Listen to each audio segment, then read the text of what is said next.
Hey guys, tonight we begin with some medieval stories. So before you get comfortable, take a moment to like the video and subscribe, but only if you genuinely enjoy what I do here, and let me know in the comments where you're tuning in from and what time it is for you. It's always fascinating to see who's joining us from around the world. Now, dim the lights, maybe turn on a fan for that soft background hum, and let's ease into tonight's journey together. Guys, the full video is made with 3 amazing historical stories. Each story is about 20 minutes long. The video is split into 3 parts, each 20 minutes. If you don't like the first story, just skip ahead 20 minutes and listen to the second one. And if you don't like that either, skip another 20 minutes and check out the third story. I hope you enjoy all of the stories. Tonight, we're starting with something a little different. Not kings or queens, though they do sneak in every now and then, but entire cities. Cities that were once bustling, loud,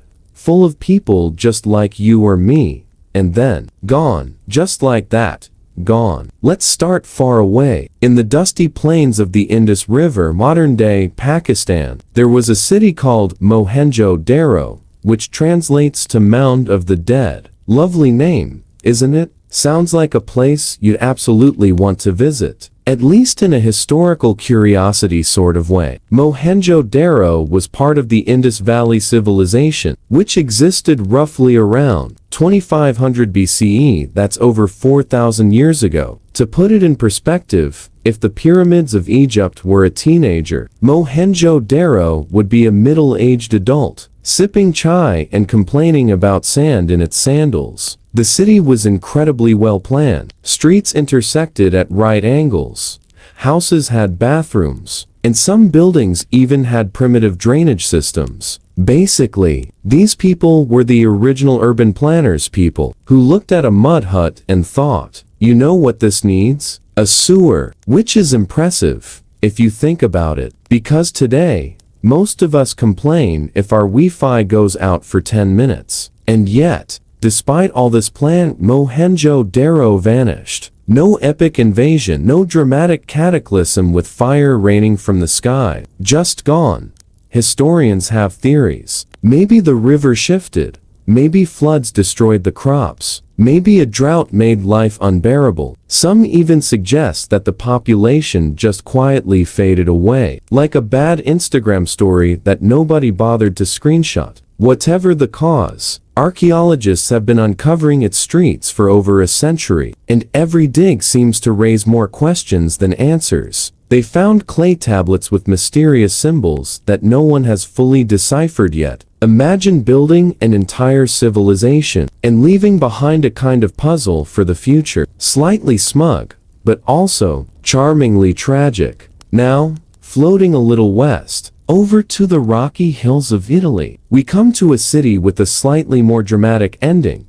Pompeii. By now, you've probably heard of Pompeii, but let's walk through it slowly, like you're tiptoeing over cobbled streets in the early morning mist. Pompeii was a Roman city near Naples. It was lively, full of wine, baths, and public squares. People argued, gossiping loudly about politics, fashion, and probably whose sandals were the worst that season. Then, in 79 CE, Mount Vesuvius decided it was tired of waiting and erupted. Ash and pumice rained down on the city. Unlike Mohenjo-Daro, Pompeii's destruction was loud, smoky, and instantaneous. And yet, here's the odd part. Because of that violent eruption, of Pompeii was preserved remarkably well. Buildings, frescoes, even the positions of people caught in the ash. It's like the city was frozen mid-breath. There's something hauntingly serene about seeing a man curled up, clutching a bag,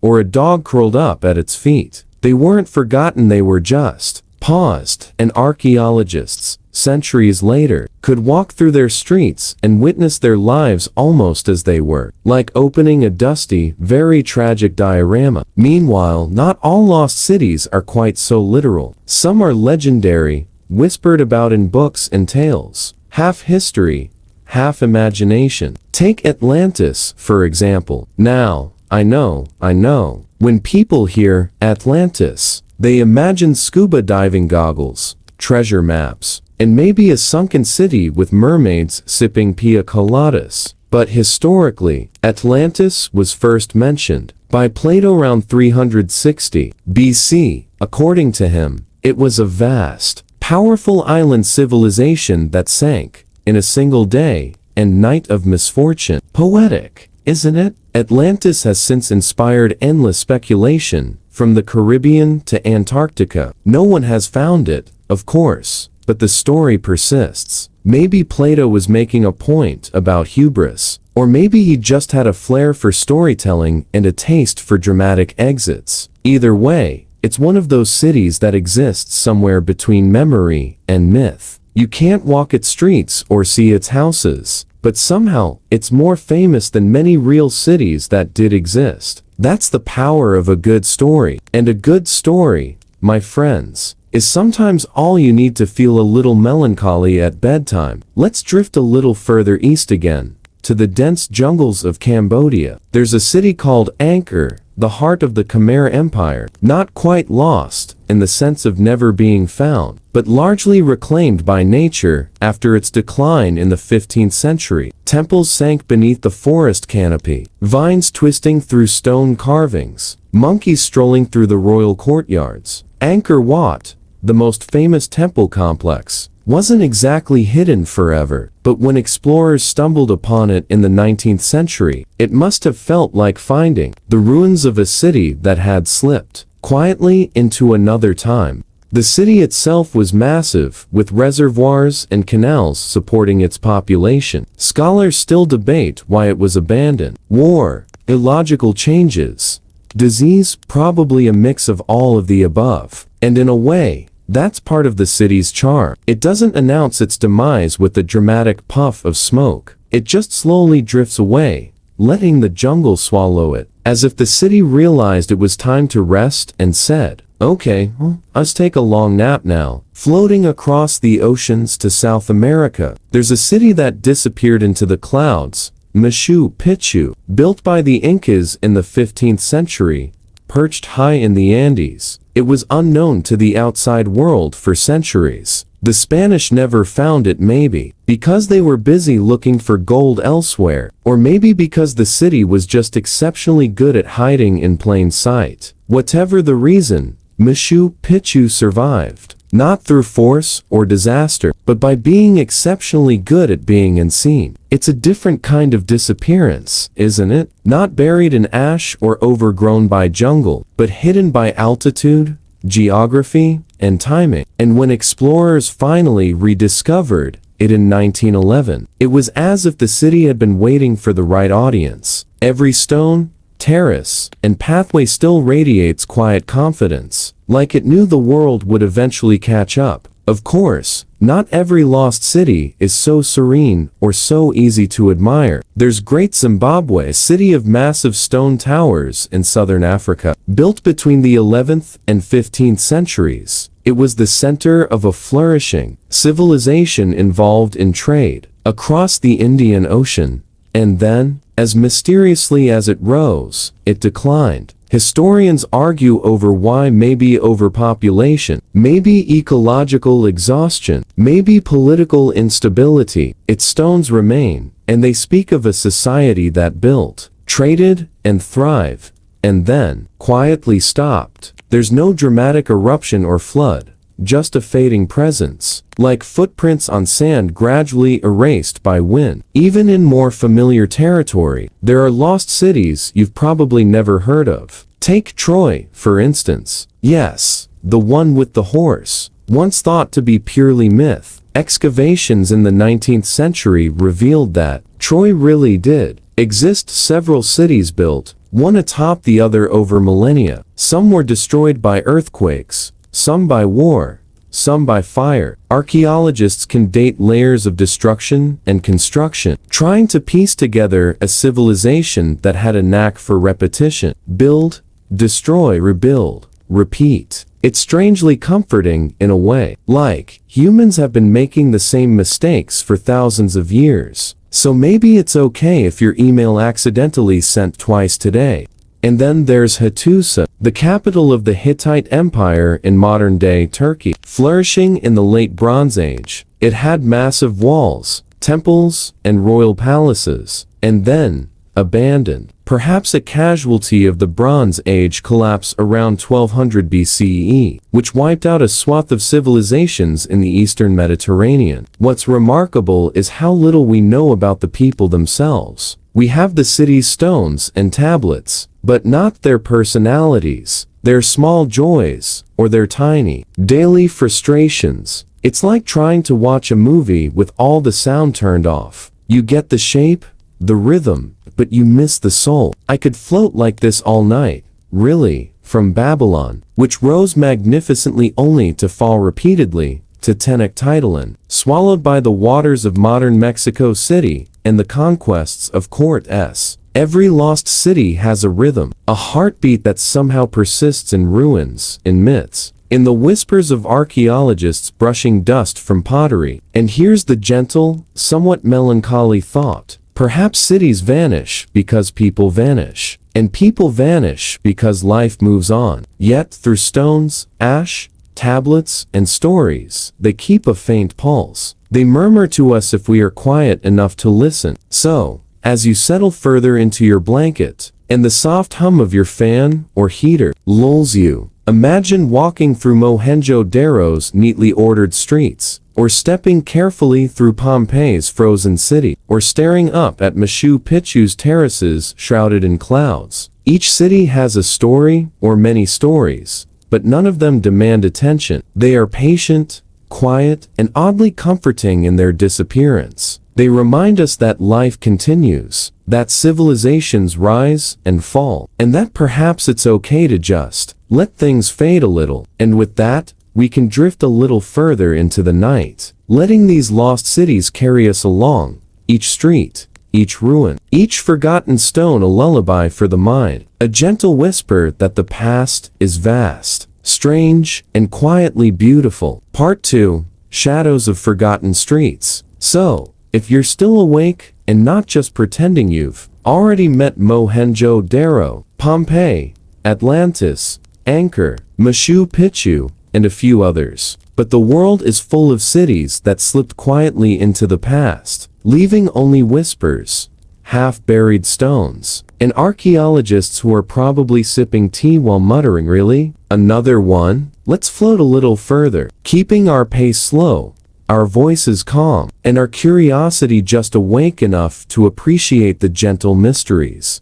Let's start with the city that's a little closer to the tropics. Great Zimbabwe, which we touched on before. Located in modern-day Zimbabwe, the city was an architectural marvel, built with massive granite blocks stacked without mortar. Imagine trying to build a wall like that in your backyard today, without a single concrete mixer. It's kind of impressive, and a little exhausting just thinking about it. Great Zimbabwe was the heart of a civilization that traded gold, ivory, and other luxuries as far as China and the Middle East. And yet, around the 15th century, the city was abandoned. Why? Historians speculate everything from environmental degradation to internal conflict. No flashy volcanic eruption, no conquering army, just silence. And somehow, that makes it almost poetic. A city that simply stopped talking, letting nature slowly reclaim it. From Africa,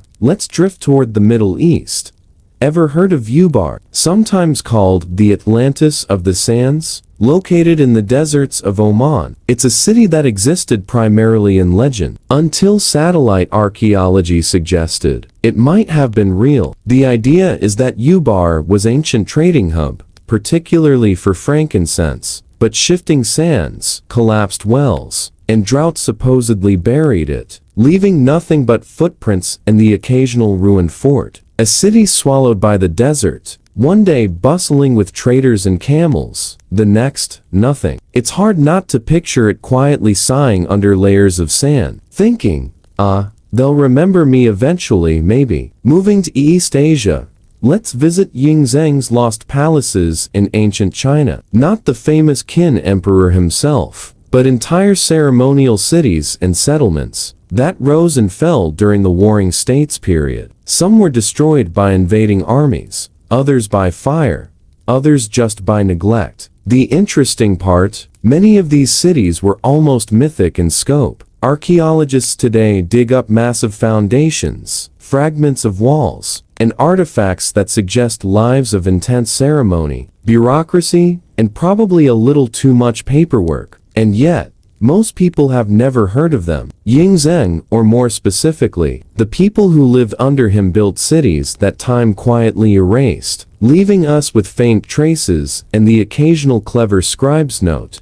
Drifting across the Atlantic now, there's Palenque, a Maya city deep in the jungles of southern Mexico. Palenque thrived from roughly 226 to 799 CE. Its temples are covered in intricate carvings, telling stories of rulers, gods, and the occasional unfortunate captive. And then, like many Maya cities, it was abandoned. Scholars debate why: overpopulation, drought, warfare. The thing is, the city didn't just vanish. It was hidden. For centuries, the jungle completely swallowed it, leaving its secrets to vines, insects, and maybe the occasional very confused jaguar. Imagine being a Palenque resident in 800 CE, packing up your life, leaving your beautiful temples behind, and walking into the jungle. Don't worry, you'd think. Someone might find us in 1,000 years. Meanwhile, if you head to Turkey, there's Derinkuyu, an underground city. It's exactly what it sounds like. A labyrinth of tunnels, rooms, and chambers carved deep beneath the earth, used to hide people during invasions. It could house thousands. Some of the tunnels even had clever rolling stone doors, like ancient security systems for people who didn't have Wi-Fi to panic over. Derinkuyu was abandoned gradually, probably because life underground is a little claustrophobic, and maybe because invading armies became less of a concern over time. Today, walking its passages, it's quiet, cool, and slightly eerie, like a city that decided, yes, we'll hide forever. Let the tourists figure us out. Back to Europe for a moment. There's Knossos on the island of Crete, the heart of the Minoan civilization, famous for its labyrinth, legendary minotaur, and complex palace layout. Around 1450 BCE, Knossos went into decline. Some suggest natural disasters, others point to Mycenaean conquest. The site is now partially reconstructed, but walking through it gives you a sense of a city that was once flamboyant, ceremonial, and slightly indulgent in its art and architecture, and then it faded, leaving myths that would inspire Greek storytellers and eventually generations of archaeologists who love romanticized ruins. Meanwhile, some cities vanish not because of conquest or nature, but because of political collapse. Leptis Magna, in modern-day Libya, was a bustling Roman port. Trade flourished, markets thrived, emperors visited, and then, over time, economic decline and repeated invasions led to its abandonment. Sand gradually crept over streets and walls, turning vibrant Roman life into quiet marble ghosts. Archaeologists rediscovered it centuries later, and now, it stands as a reminder that even the most powerful empires sometimes just fade. A gentle lesson for all of us who occasionally forget to pay our bills. And floating even further south, there's great oasis cities in the Sahara, like Tegdaust. These cities were vibrant trading hubs in what seems like the middle of nowhere today. Caravans, gold, salt, and stories traveled through them. But as trade routes shifted and deserts expanded, these cities quietly emptied. People left, sand claimed their streets, and their names survived only in whispers. Fragments of manuscripts and inscriptions slowly worn away by wind. You can almost hear the city sighing as the last trader packed up his camel and vanished over the dunes. Some lost cities are less about ruins and more about being swallowed by water. Take Thonis Heraclean in Egypt. Once a bustling port near Alexandria, it sank beneath the Mediterranean over centuries, due to earthquakes, rising waters, and soil liquefaction. Divers now explore its sunken streets, statues, and temples. Imagine walking through a city where the pigeons are replaced by fish, and the marketplace is now a coral reef. It's quiet, aquatic, and oddly meditative. A city that traded dust for water, stone for sand, and people for silence. Meanwhile, a few lost cities exist mostly in name and story. Lyonesse, supposedly off the coast of Cornwall, is one of them. Legends say it sank beneath the sea, leaving only a few church towers visible at low tide. We don't have evidence, of course, but the story persists, partly because humans love imagining a world slightly different from the one we inhabit. Cities that vanish in stories are as real in memory as any archaeological site, and perhaps that's comforting in a sleepy, bedtime sort of way. Even in Africa again, there's Geno, one of the oldest urban centers in sub-Saharan Africa, flourishing around 250 BCE. It was built with mud brick architecture and complex trade networks. Over centuries, the city shifted, people moved, and eventually, many of its structures collapsed. Yet, traces remain, quietly asserting, we existed. You can feel it when you look at pottery shards or foundations. A city quietly whispering to anyone who will listen.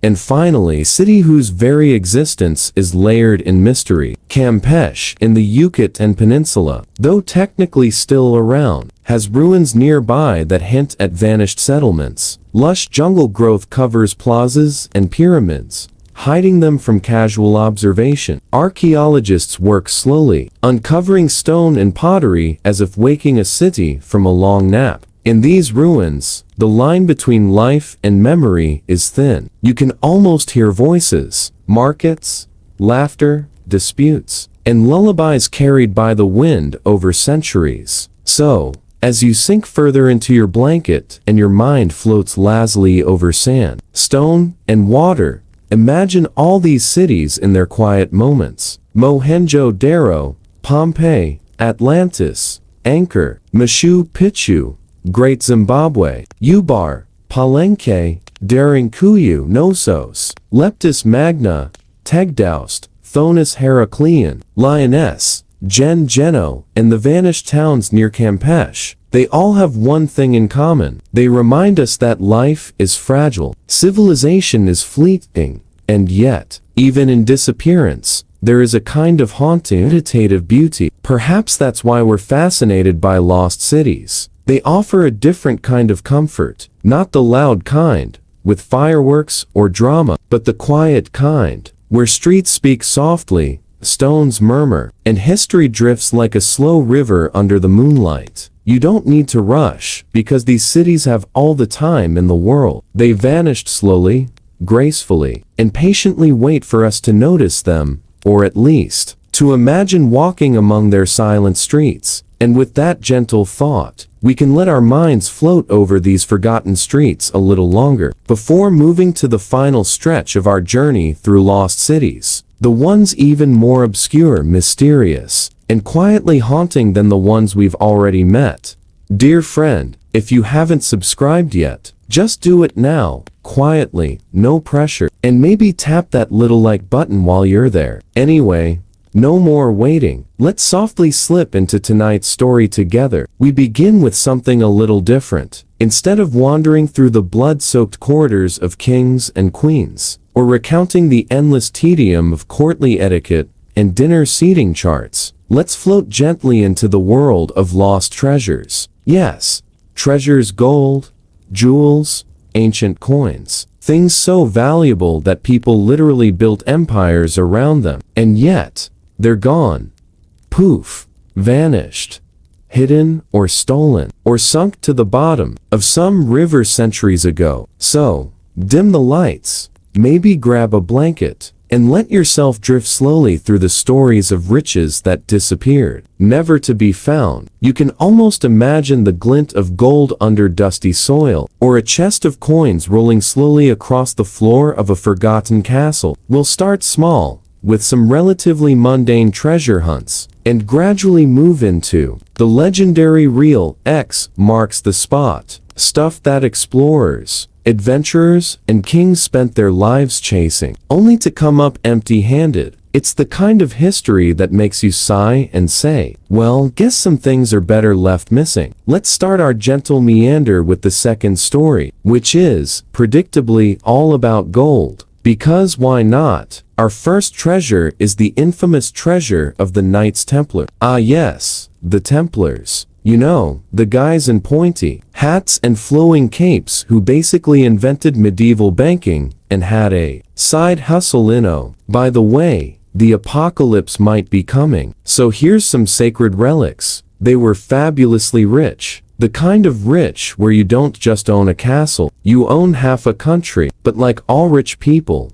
their finances were complicated, and some of it vanished. The Templars were arrested en masse in 1307 by King Philip IV of France, who, frankly, owed them a lot of money and decided it was easier to confiscate their treasure than pay it back. Philip was clever that way, or desperate. The stories say that before the arrests, the Templars managed to move their wealth somewhere secret. Nobody knows where. Some say it went to Scotland, hidden under hills. Others argue that the treasure was sunk in the Mediterranean. A few more imaginative accounts claim the treasure was spirited away to, wait for it, the Vatican. Classic, you can't prove it, but maybe, type thinking. There's also a slightly sad, more human side to this. Imagine a Templar knight, shivering in the dark, knowing he's about to be arrested, clutching a bag of coins and thinking, maybe they'll never find this. Maybe someone, someday, will stumble upon my meticulous map. And then, centuries later, people do stumble except they find dirt. Mostly dirt. Because, historically, dirt is far more common than gold. This story, like many we'll encounter tonight, is about the tantalizing edge of possibility. Could some dusty attic in France hold a Templar chest? Possibly.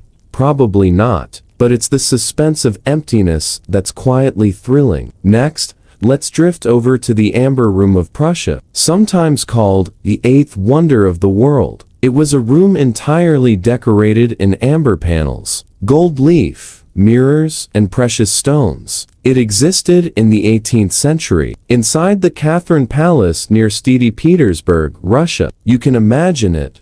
A whole room glowing, like someone lit a fire in a vault of honey. But then came World War II. The Nazis, being Nazis, took the entire room and shipped it off to Nigsburg. And then, poof, gone. Despite decades of searching, no one has found a trace of it. Theories abound. Some say it was destroyed in bombing raids. Others believe it remains hidden in some underground bunker, waiting for someone to trip over it. And, naturally, there are the more dramatic theories involving secret Nazi time capsules or treasure maps passed down in cryptic diaries. What makes the story particularly sleepy and yet oddly compelling is imagining the last people who actually saw it. The craftsmen who made it probably had no idea it would become a legend centuries later, and somewhere in some corner of Europe, perhaps one slightly annoyed bureaucrat rolled their eyes at yet another Amber Room sighting letter in 1947. Moving slightly west, let's wander toward King John's lost treasure, buried somewhere in England in the early 13th century. Now, King John is not a king you normally associate with wisdom. He lost France. He signed the Magna Carta under duress. He was, by all accounts, unpleasantly fond of taxes and excessively grumpy about squirrels eating in royal gardens. And yet, he had treasure, plenty of it. In 1216, facing rebellion and possibly disease, history is a little hazy here. John is said to have buried an enormous cache of coins and valuables somewhere near the Wash, a coastal area in eastern England. When he died, nobody knew the exact location, and now, centuries later, the treasure is still missing.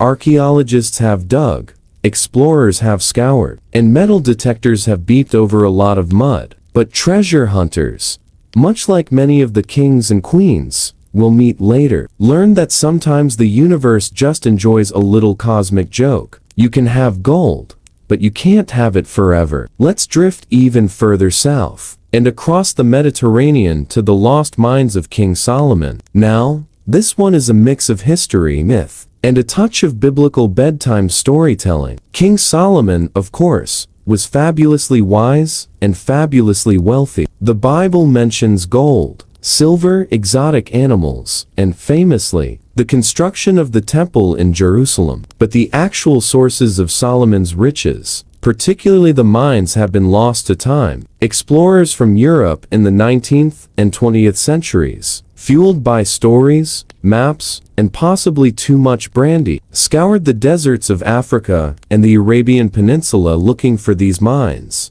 Gold, silver, copper, anything. Yet, despite meticulous effort, nothing definitive turned up. Some suggest the mines never existed outside allegory. Others cling to the romantic idea that somewhere, deep under a sand dune or inside a cave, a vein of gold awaits the patient or foolish. The comforting part, if you're feeling sleepy, is the idea that humans have been dreaming about lost treasure for millennia. We look, we dig, we wander, and for the most part, nothing, but that's okay. Because the gold itself doesn't matter. It's the chasing, the imagining, the gentle rustle of maps across a table in candlelight that creates the story. Now, let's float gently to Oak Island, off the coast of Nova Scotia, Canada. Oak Island is a small island, only a few hundred meters across, and yet it has been the site of treasure hunting since the late 1700 seconds.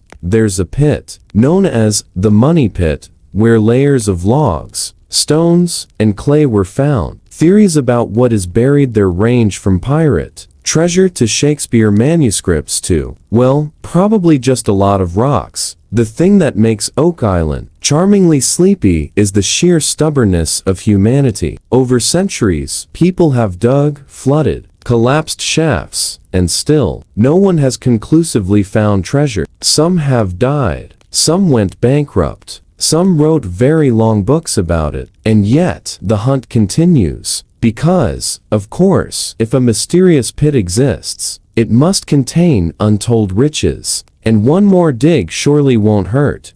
Drifting into the east, let's talk about the scepter of King Tutankhamun's father. Now, Tutankhamun is famous for his tomb, discovered almost intact in 1922. But his father, Akhenaten, had treasures of his own. Some of these treasures disappeared entirely, either looted by grave robbers or lost during the shifting sands of Egypt. Archaeologists occasionally find bits and pieces, amulets, statues, but the bulk of the supposed treasure is gone. What's almost soothing about this is picturing the last moments of these artifacts. Perhaps a thief trudged into the tomb centuries ago, thinking, gold, yes, yes, this will be mine. And then the sands collapsed, or the tomb was flooded, or the thief simply wandered off into history. The treasures exist, perhaps, somewhere beneath the desert, and yet, we will likely never see them. And that's perfectly fine. It gives us something to muse over quietly before bed. Now, drifting back toward Europe, consider the San Miguel treasure, said to be aboard a Spanish galleon in the 17th century. This ship, laden with gold, silver, and gems plundered from the Americas, sank somewhere in the Caribbean. Many ships sank during the era of exploration, but some became legendary because of their cargo. Treasure hunters and divers have looked for centuries, scanning sonar maps, braving storms, and diving into murky waters. Sometimes they find a few coins or artifacts, but the bulk remains lost. And the story, when you think about it, is quiet and sad. The people who originally labored to mine this treasure, to ship it across oceans, to load it onto the San Miguel, probably never imagined that it would vanish and become a sleepy bedtime tale centuries later. Yet, here we are, whispering about it in a dimly lit room, imagining coins glinting faintly in the deep, while the ocean hums over them. And finally, for this first part of our journey, let's consider the Feyberg imperial eggs, Now, these are not lost in the sense of sinking into the ocean, but rather scattered and missing over the tumultuous years of Russian upheaval. These intricate, jewel-encrusted eggs, made for the Russian royal family in the late 19th and early 20th centuries, were sometimes stolen, sometimes sold, sometimes gifted in strange and inconvenient ways.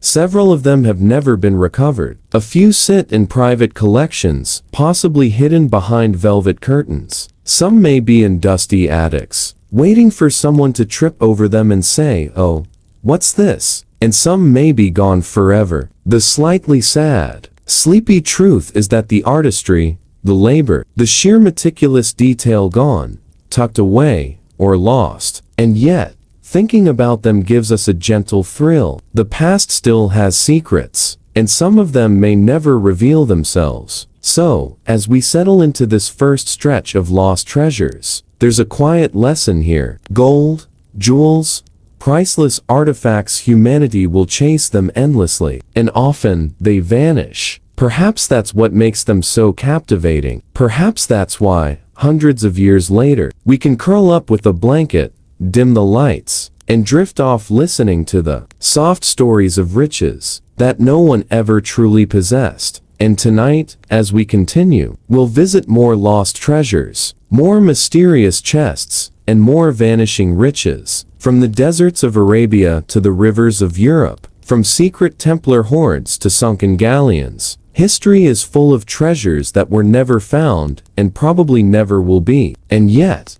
somehow, that is perfectly okay, because in the quiet, the imagining is far more valuable than the gold itself. Part 4. Sunken Galleons, Vanished Hoards, and Other Sleepy Treasures. Alright, let's float gently back into the world of treasures that never quite made it into human hands. You know, the ones that tease historians and adventurers alike with tantalizing hints, cryptic maps, and a faint scent of gold in the air that vanishes the moment you reach for it. Grab your blanket a little tighter. We're going underwater, across deserts, and into the faintly dusty corridors of forgotten palaces. First up, let's consider the Florentine treasure, supposedly hidden somewhere in Italy. During the turbulent years of the late Renaissance, the Medici family, famous for banking, art, and a remarkable ability to produce slightly unhinged rulers, were also famous for their treasure hoards.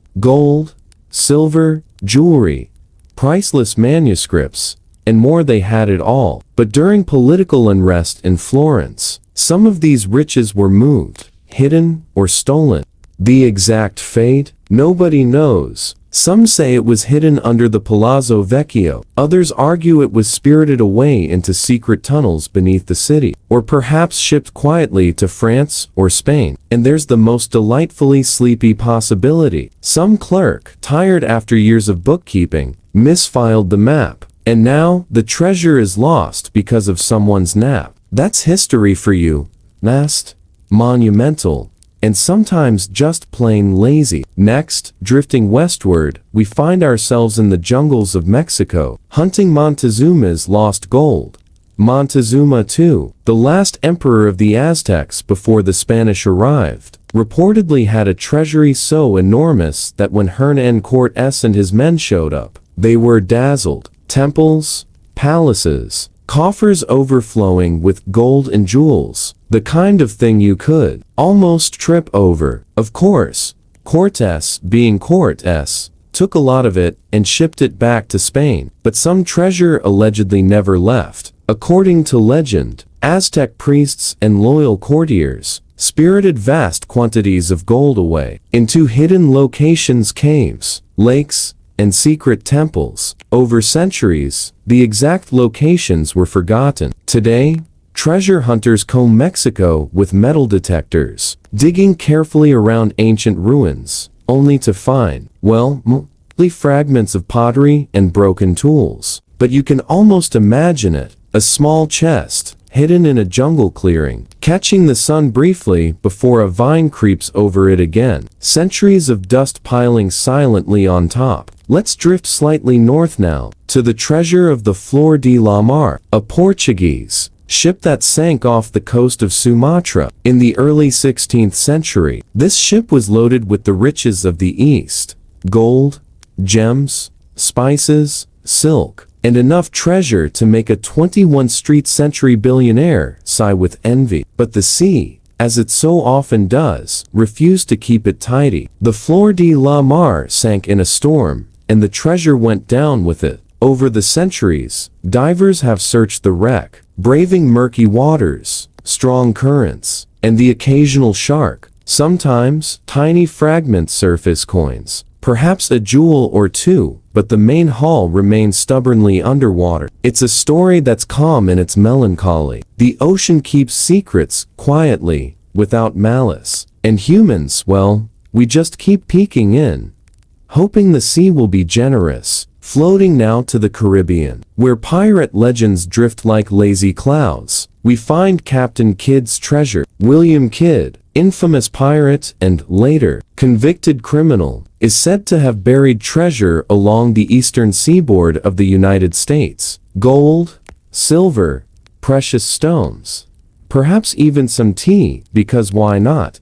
Kidd himself insisted that some of his loot was hidden for safekeeping, but he didn't leave a neat map, which is probably for the best because, honestly, pirates weren't known for their cartographic accuracy. Treasure hunters have looked in Long Island, Rhode Island, and other coastal spots for centuries. Sometimes they find a coin. Occasionally, they find disappointment in large quantities. And yet, the legend persists, quietly coaxing people to follow the faintest glint in the sand, imagining gold under their fingers. Drifting into the slightly chillier waters of the North Atlantic, we encounter the Whydah galley, another pirate ship sunk in 1717 off Cape Cod. Unlike most treasure stories, this one has a hint of archaeological precision. Divers recovered some artifacts, but the full treasure of coins, bars of gold, and silver pieces remains largely elusive. The Whydah story is almost soothing in its patience. The ocean doesn't rush, and neither does history. Coins sometimes appear in hands centuries later, washed up or caught by accident. And while treasure hunters get excited, the majority of it sleeps quietly beneath the waves, untouched, patient, almost smugly unbothered by human curiosity. Drifting across the Atlantic again, we find the lost treasure of Lima, hidden in 1820 during the Peruvian independence movement. The treasure belonged to the Spanish crown and consisted of gold, jewels, and religious artifacts. The story goes that a British pirate, or possibly a local adventurer, sources vary, was entrusted with moving it to safety, and naturally, he vanished with it. The missing treasure has inspired countless searches over the last 200 years. Maps, diaries, and cryptic hints have been pieced together by enthusiasts. And yet, as of today, the Lima treasure remains somewhere, teasing the imagination, a reminder that even organized empires could misplace something monumental. Perhaps that's the sleepy charm. History doesn't need to resolve itself. Some things are just meant to be wondered about. Now, drifting into Asia, we find ourselves considering the treasure of Yamashita, supposedly hidden by the Japanese during World War II in the Philippines. Named after General Tomoyuki Yamashita, the legend claims that vast quantities of gold and valuables were spirited out of occupied territories to prevent them from falling into Allied hands. Over the decades, treasure hunters have scoured mountains, forests, and rivers. Some claim partial success: small caches, gold coins, or ceremonial items, but nothing definitive. And perhaps the most quietly amusing aspect is the sheer persistence of human hope. Every generation has a new Yamashita treasure hunter, confident that they will be the one to finally locate it. And every generation, quietly, mostly fails. Floating closer to home, we can consider the treasure of the Florentine crown jewels, which vanished after Napoleon's Italian campaigns. Italy, of course, is full of stories where art,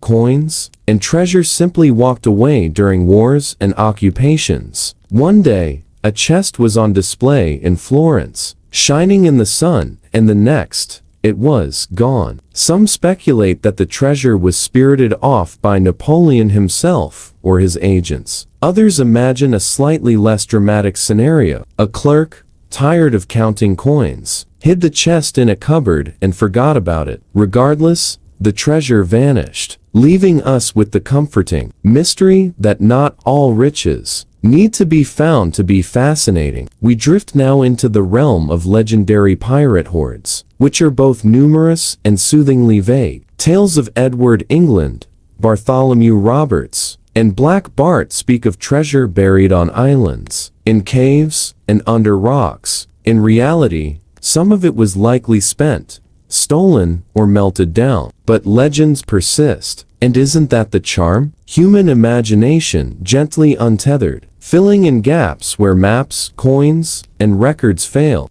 There's a subtle rhythm to these stories. Ship sinks, treasure is lost, centuries pass, adventurers arrive, and the treasure continues to sleep, like a cat on a windowsill, oblivious and smug. And we, historians, simply narrate it in a calm voice, watching people chase glimmers that vanish the moment you blink. Finally, let's drift to the treasure of the Byzantine Empire, particularly during the sack of Constantinople in 1204 by the Crusaders. The city's treasures, gold, silver relics, and imperial regalia were spirited away, looted, and scattered across Europe. Some artifacts appear in museums, others are whispered about in archives, but most of it vanished into obscurity. The Byzantine treasure is a perfect example of the quiet melancholy of lost riches. It wasn't stolen by one person, or sunk at sea, or buried by a paranoid king. It was simply dispersed. And while pieces re-emerge from time to time,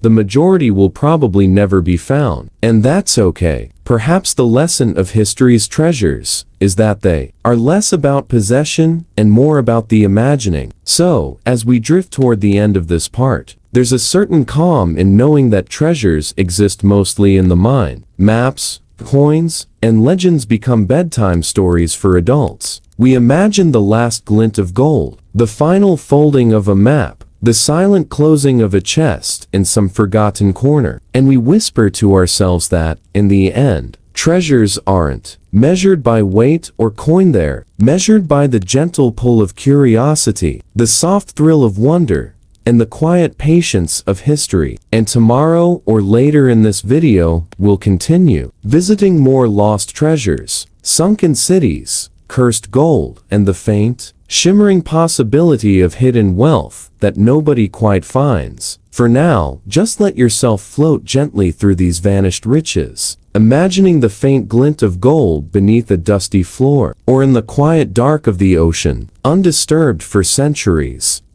Dear friend, if you haven't subscribed yet, just do it now, quietly, no pressure, and maybe tap that little like button while you're there. Anyway, no more waiting. Let's softly slip into tonight's story together. You know how most people imagine royal weddings: big dresses, shining tiaras, the faint smell of roses, and faintly nervous courtiers. But the truth, as usual, is a bit stranger, way stranger. So, dim the lights, maybe pull a blanket over yourself, and settle in. We're going to glide gently through the world of kings, queens, and brides who had lives that were as odd as they were politically convenient. No need to rush. This is bedtime history. So, the first bride on our very quiet journey is Eleanor of Aquitaine. Now, you might have heard of her. She was kind of a big deal. Very big.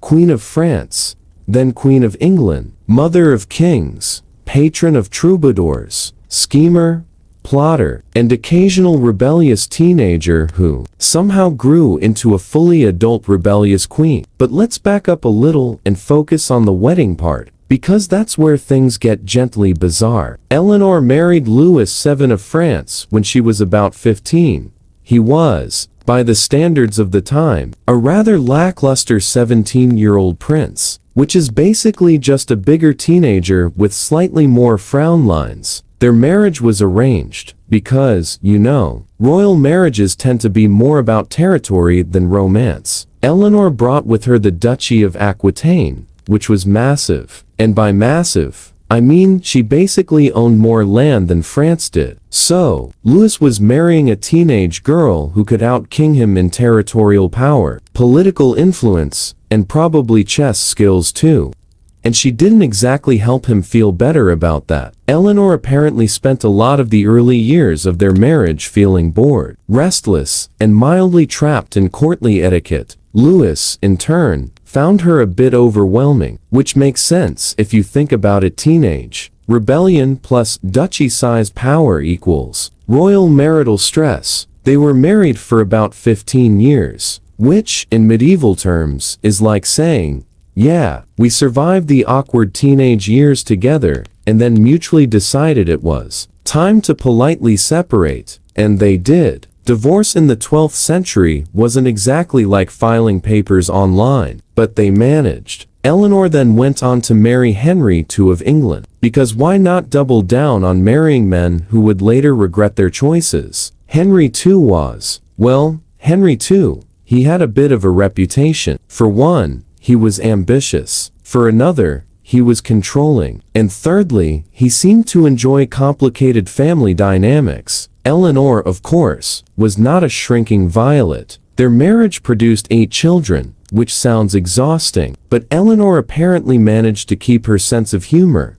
her political wit, and a very strong opinion about how kings should be told to mind their manners. The strange part? Henry was almost 10 years older than Eleanor, which in today's terms is no big deal.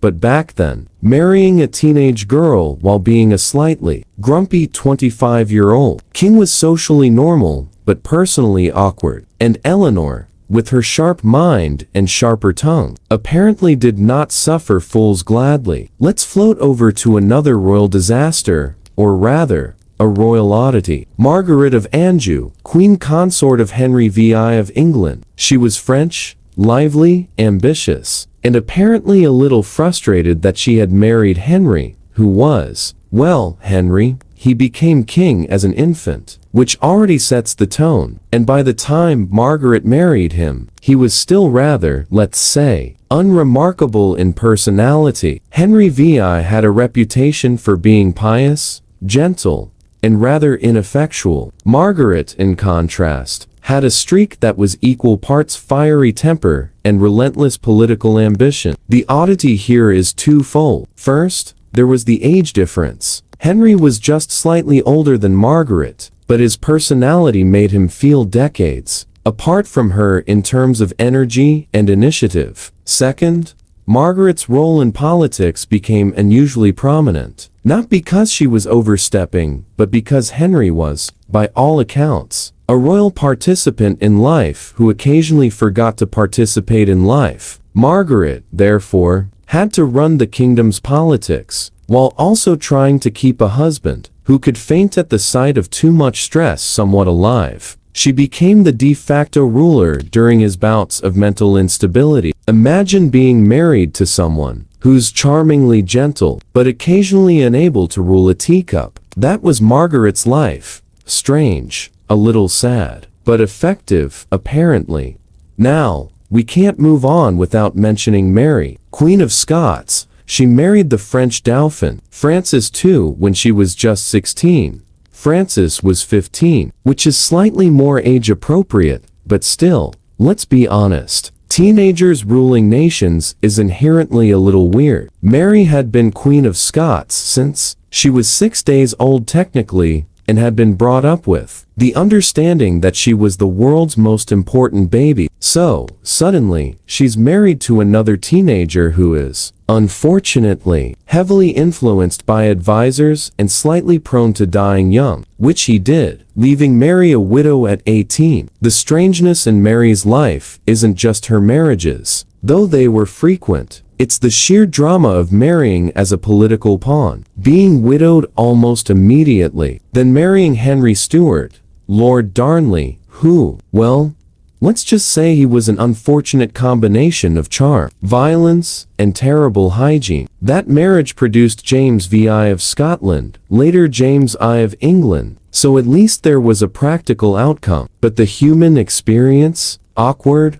tragic, and endlessly bizarre, like living inside a very elaborate and slightly unfunny soap opera. Let's drift gently toward Catherine de' Medici, the queen who somehow survived her reputation as poisoner, manipulator, and master of courtly intrigue, all while raising 10 children. She married Henry II of France, whose spoiler was not particularly good at noticing danger, health risks, or his own wife's influence. Catherine was Italian, educated, cultured, and clever, which made her stand out sharply in the French court. Henry II, by contrast, was more of a physically imposing man with a weak understanding of personal safety. Their marriage was typical of political necessity. She brought connections, he brought legitimacy. But Catherine had a habit of giving subtle, almost invisible nudges to history. She arranged marriages for her children that combined kingdoms, wealth, and political strategy, but often without personal consequences. Her daughters, for instance, were married off in ways that made Europe's royal family tree look like a badly tangled ball of yarn. The strange aspect is that Catherine herself lived through all this with a calm, almost glacial patience, as if noting, yes, history will be strange, but we will all sleep through it eventually. Next, we drift to Anne of Austria, who married Louis XIII of France. She was Spanish, shy, and quite religious. Louis XIII was, well, Louis XIII, he was sensitive, devout, and not the most dynamic king. According to accounts that are probably accurate, but also designed to be polite, Anne married Louis in her mid-teens, and he was a few years older. The oddity here isn't just the age difference, although that exists. It's the extreme patience required. Louis and Anne's marriage was famously unpassionate, politically necessary, and fraught with a need for careful court management, but quietly endured. She became mother to Louis XIV, the Sun King, and basically set the stage for one of Europe's most flamboyant monarchs. Strange, quiet patience turning into historical flamboyance. Sleepy, but oddly satisfying. Now, moving toward England again, there's the notorious Catherine Howard, the fifth wife of Henry VIII. Catherine was very young, probably in her late teens, while Henry was in his 40s. That's a huge gap, even by historical standards. The strangeness of this marriage is almost entirely in the dynamics of youth meeting paranoia. Henry, having survived multiple marriages with varying degrees of satisfaction and drama, approached Catherine with a mix of desire and suspicion. Catherine, being young and sheltered, found herself navigating a court full of intrigue, rumors, and rules she could barely understand. The marriage didn't end well, but for our purposes, the oddity is in the mismatch. Experience versus inexperience, paranoia versus innocence, age versus youth. And while Catherine was tragically executed, the long-term effect was a reminder of how unsettling these royal pairings could be when human emotions, age differences, and political necessity all collided. And of course, we cannot ignore Marie Antoinette. She married Louis XVI of France at 14. Because why not? Louis was 15, also young, also utterly unprepared to navigate a life that would eventually lead to monumental upheaval. Their marriage was politically arranged to strengthen ties between Austria and France. Both teenagers were suddenly asked to rule, to entertain, to produce heirs, and to behave like adults. They were guided by tutors, advisors, and a court obsessed with appearances. The strangeness lies not in scandal that came later, but in the sheer unlikeliness of two teenagers being thrust into a life of immense responsibility while still trying to figure out how to wear proper shoes. Marie Antoinette, of course, eventually became synonymous with extravagance and poor public perception. But initially, she was just a teenager trying to survive a very long, very complicated, very public childhood. Let's drift toward a quieter, less discussed case. Sophie of Anhalt-Zerbst, later known as Catherine the Great of Russia. She was a German princess, not particularly remarkable as a teenager, but she married Peter III of Russia, who was, well, Peter III, He was a man with the ruling capacity of a particularly demanding child, and the temperament of someone who might throw tantrums at dinner parties. Sophie, however, was clever, composed, and not entirely unwilling to adapt. The oddity here is in the transformation. Sophie arrives as a relatively obscure German princess, and, through patience, intelligence, and a subtle ability to survive her husband's peculiarities, becomes Catherine the Great. This is a case of a marriage that is outwardly strange, politically functional, and yet personally transformative in ways that still resonate in history books today. And we can't leave the 20th century out entirely. Consider Wallis Simpson, who married Edward VIII of England. Now, this is less about age gaps or child brides and more about social oddity. Wallis was American, twice divorced, and considered unconventional for British royal standards. Edward VIII, by contrast, was king, charming, and entirely willing to abdicate his throne for the woman he loved. The strangeness isn't just in the abdication, though that's historically huge. It's in the gentle collision of royal duty and personal desire. Wallis became a duchess, Edward became an exile, and the world quietly adjusted while their lives continued. Slightly offbeat and quietly fascinating. So, what's the common thread among these brides? Age gaps, political necessity, personality clashes, and sometimes sheer randomness. Marriages were rarely about love, often about survival, alliances, or sheer obligation. The strangeness emerges not in the grand gestures, but in the details, the quiet patience of Anne of Austria, the fiery resolve of Margaret of Anjou, the teenage misadventures of Mary, Queen of Scots. Each bride navigated a world of protocol, expectation, and sometimes peril, managing to leave a mark on history that was at once subtle, strange, and endlessly fascinating. And so, as we drift off toward the next royal story, you can imagine a slow parade of weddings, gowns, awkward first meetings, and whispered political instructions. A world where the personal and political are entangled, where the brides might be teenagers, widows, foreigners, or quietly ambitious women who would outlast kings. It's a sleepy tapestry, but a rich one. The next story is just around the corner. Another bride with quirks, age gaps, or political peculiarities that make you think. History was always a little stranger than bedtime stories would suggest, and will continue gently, gliding to the next figure in part 2, exploring even more unusual brides who were perhaps too clever, too young, or too unconventional to fit neatly into their royal marriages. Part 6, more strange brides and their curious marriages. Alright, let's settle back in. Maybe adjust your pillow, sip something warm, and let the history lull you along. We're continuing our gentle exploration of royal brides who, for one reason or another, found themselves in marriages that were as peculiar as they were politically necessary. Next on our soft, meandering journey is Isabella of Castile, who married Ferdinand of Aragon in 1469.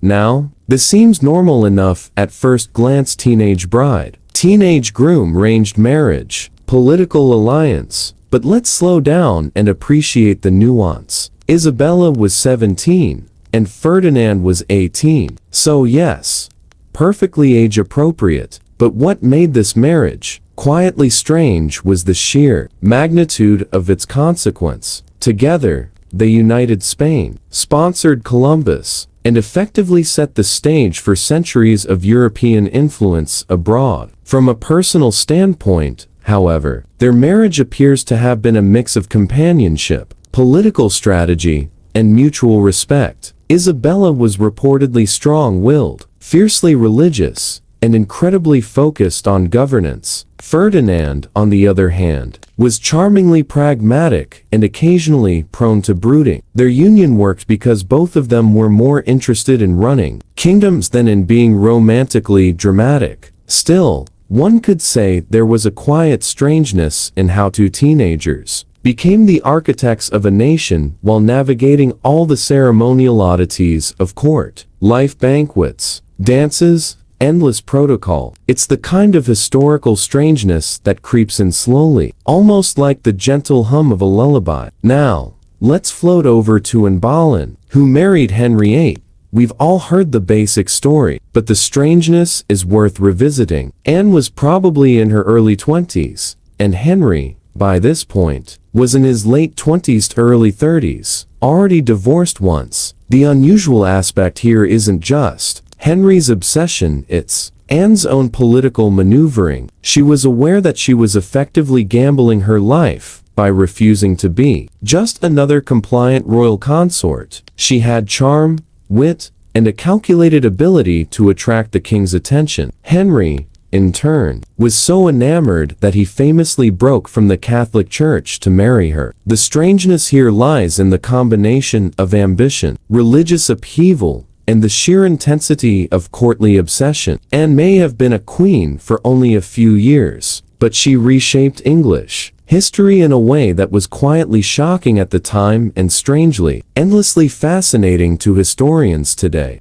Next, a slightly less dramatic, but equally odd case. Joan of Arc's contemporaries, well, not Joan herself, but women in politically arranged marriages of similar times. Let's take Mary of Burgundy, for example. She inherited vast territories at the age of 20 and married Maximilian I of Austria at 18. Here, the strangeness is in the power dynamic. Mary, fully capable of ruling, suddenly found herself married to someone who wanted both her land and her political influence. They were both young, ambitious, and expected to navigate the dangerous waters of late medieval European politics. It's not a dramatic story in the way some others are, but there's a quiet tension in imagining a young woman balancing personal autonomy with the expectations of her husband and her advisors. Let's drift gently across the channel to Elizabeth of York, who married Henry VII of England. She was 17, Henry was 28. There's our first noticeable age gap of this part, though by modern royal standards, it was fairly common. Elizabeth was charming, well-educated, and politically savvy enough to understand that her marriage was about consolidating power after the Wars of the Roses. Henry was cautious, patient, and perhaps a little wary of her potential influence. The strangeness here is in the subtle power balance, teenage bride versus king in his prime, and in the way Elizabeth quietly managed to produce heirs while maintaining a calm, measured presence in court life. Sleepy, understated, but oddly strategic. Drifting further north, we arrive at Catherine of Aragon, Henry V's first wife. She married him when he was just 17, and she was 23 now. The age difference is reversed here, but the strangeness is in the context. Catherine had already been married to Henry's older brother, Arthur,